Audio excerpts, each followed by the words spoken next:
Your feelings? I was scared to death. To see him get up and then fall back down, Right. it was scary.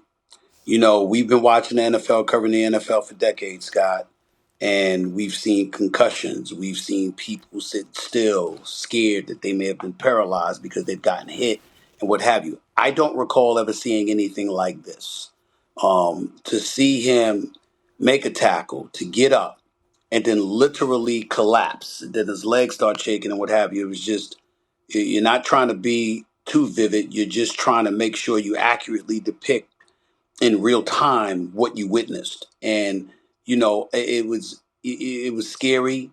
It was incredibly sad to see the players crying, the Stephon Diggs of the world and others, Josh Allen having to be consoled by Joe Burrow and others. You just know that it just reminds you, we hear so much as reporters, as commentators, as pundits, as people who get paid to chronicle this league, and the tremendous athletes that bless this league with their presence. We constantly talk about, or we hear about them talking about family, and then you see something like this and you realize how real it is. Not that we didn't know, obviously, covering these sports for so many years, but to witness it and to witness the camaraderie and the love and the concern that was in the faces, written all over the faces and the bodies of everybody involved, particularly every member of the Buffalo Bills and the Cincinnati Bengals. It's just a harsh reminder of the violence that exists in this sport.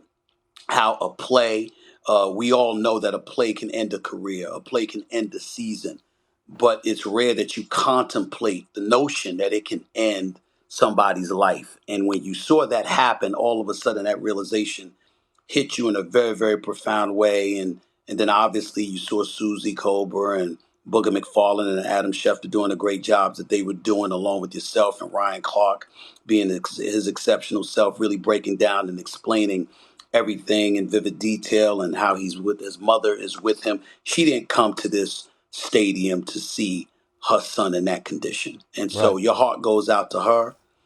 You just wish him nothing but the best. You're praying for a full recovery.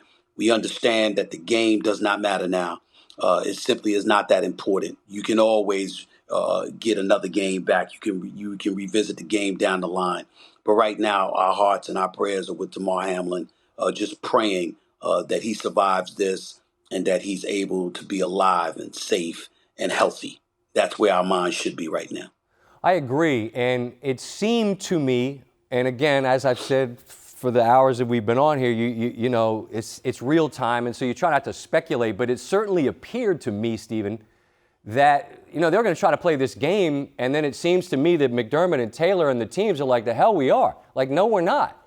And it seemed like the common sense play came from the men that were going to be asked to play, that they were in no position to do so. And I applaud both sides, because it seemed to be a completely unified thing. And again, I'm speculating from where I sat, but that's what I was observing. Mm-hmm. And I just applaud them for that, because they seem to have the clarity that this game cannot go on tonight. Is that the way you felt? That's the way that I felt, but I want to be fair to people outside of those players who may have thought along those lines, just to provide this perspective. The players on the field know, because they're the participants. They're the ones that are on the field. They're the ones putting their bodies on the line. They're the ones that are visualizing and literally feeling the impact that takes place, the kind of stuff that we only talk about and we read about and we hear about. So in their case, when you get it, the flip side to it is that if you're watching football, just a few weeks ago, we forget that on this very same field, Tua Tagovailoa had to be removed. Right. He was on the turf, and it almost looked. I mean, he looked.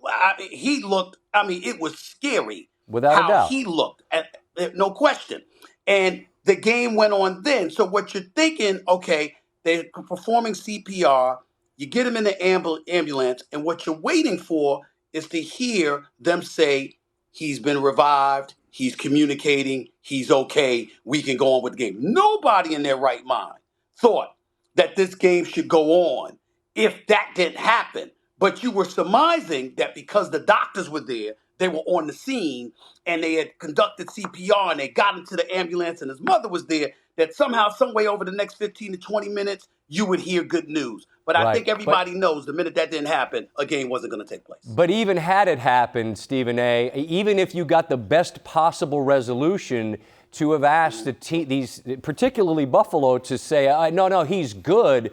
As Ryan Clark said to me earlier, unless I can see my guy, then I don't know that's the case.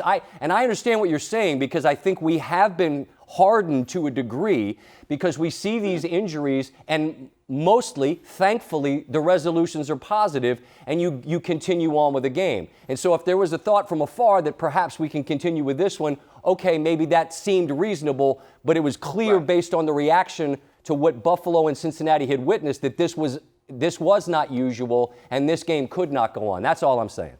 And I think you're right, but I think that the important point to point out is that they ultimately made the call because they witnessed it in real time, up close and personal, in a fashion that officials running the NFL could not have possibly done because they weren't on the field with them. And so when those players reacted the way that they did and they made that call, it was necessary. But I'm telling you right now that had he been, if he was revived on the field or within minutes, okay, and he was responsive, and the NFL players, those players on the field, were willing to play, then you would have had a game that would have continued. But no one in their right mind would think that without him being revived, without him being communicative, that a game was going to take place tonight. Because as ugly as that scene was, it just couldn't go on. And it's just a testament to the players and how important their voice is, because we can talk about it until the cows come home.